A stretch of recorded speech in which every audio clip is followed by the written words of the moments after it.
नमस्कार साथियों, स्वागत है आपका आपके हिंदी वाली चैनल में। आशा करती हूँ कि आप सभी स्वस्थ एवं मस्त होंगे। तो चलिए शुरू करते हैं आज का डिक्टेशन। मुफ्त की रेवड़ियाँ। यह स्वागत योग्य है कि सुप्रीम कोर्ट उस जनहित याचिका को महत्वपूर्ण बताते हुए उसकी सुनवाई करने के लिए तैयार हो गया, जिसमें मांग की गई है कि देश पर बढ़ते कर्ज को देखते हुए राजनीतिक दलों की ओर से की जाने वाली लोक लुभावना घोषणाओं का संज्ञान लिया जाए। वैसे तो सुप्रीम कोर्ट के समक्ष पहले भी यह मामला सामने आ चुका है और उसने चुनाव आयोग को इस संदर्भ में कुछ निर्देश भी दिए थे, लेकिन उनसे बात नहीं बनी। इसकी अनदेखी नहीं की जा सकती कि राजनीतिक दल चुनाव आते ही जनता को लुभाने के लिए जन कल्याण के नाम पर मुफ्त में सुविधाएं और रियायत देने वाली घोषणाएं करने लगते हैं। कुछ दल तो सीधे सीधे धन देने की घोषणा भी करने लगे हैं, क्योंकि ऐसी घोषणाएं चुनाव जीतने में सहायक बनने लगी हैं। इसलिए उनका सिलसिला तेज होता जा रहा है।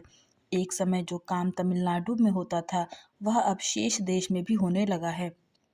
स्थिति यह है कि जो भाजपा लोक लुभावन भावन योजनाओं को मुफ्त की रेवड़ी बताती थी, वह भी ऐसी योजनाओं की घोषणा करने लगी।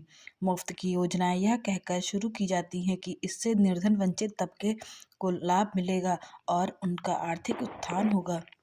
लेकिन यह देखने में आ रहा है कि ऐसी योजनाएं न केवल सरकारी खजाने पर बोझ बनती हैं, बल्कि निर्धन वर्गों को सरकार पर निर्भर भी बनाती हैं। निसंदेह भारत जैसे निर्धन आबादी वाले देश में सरकारों को गरीब एवं वंचित लोगों की चिंता करनी होगी और उनके आर्थिक उत्थान के लिए कुछ विशेष प्रयत्न भी करने होंगे। लेकिन इसका यह अर्थ नहीं हो सकता कि जन कल्याण के नाम पर आर्थिक नियमों की अनदेखी कर दी जाए। फिलहाल ऐसा ही हो रहा है। लोक लुभावन घोषणाओं पर लगाम लगाने के लिए पहली आवश्यकता तो इसकी है कि इसे परिभाषित किया जाए कि वास्तविक जन कल्याण क्या है और सरकारों को उसे कैसे करना चाहिए। ऐसी किसी योजना को जन कल्याणकारी नहीं कहा जा सकता जो लोगों को आत्मनिर्भर न बनाए, यानी उन्हें अपने पैरों पर खड़े होने के लिए प्रेरित न करे। जन कल्याण के नाम पर ऐसी योजनाएं स्वतंत्र एवं निष्पक्ष चुनावों के विपरीत है, जिनका एकमात्र उद्देश्य लोगों को लालच देकर उन्हें उनके वोट हासिल करना होता है। सुप्रीम कोर्ट का यह भी देखना होगा कि राजनीतिक दल जन कल्याण के बहाने लोक लुभावन घोषणाएं करते समय राज्य विशेष की आर्थिक स्थिति का ध्यान रखें।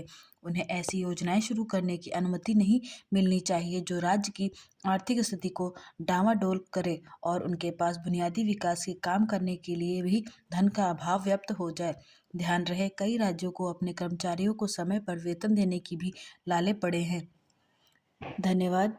आशा करती हूँ आपको यह वीडियो पसंद आई होगी। So please like and share, subscribe जरूर करें।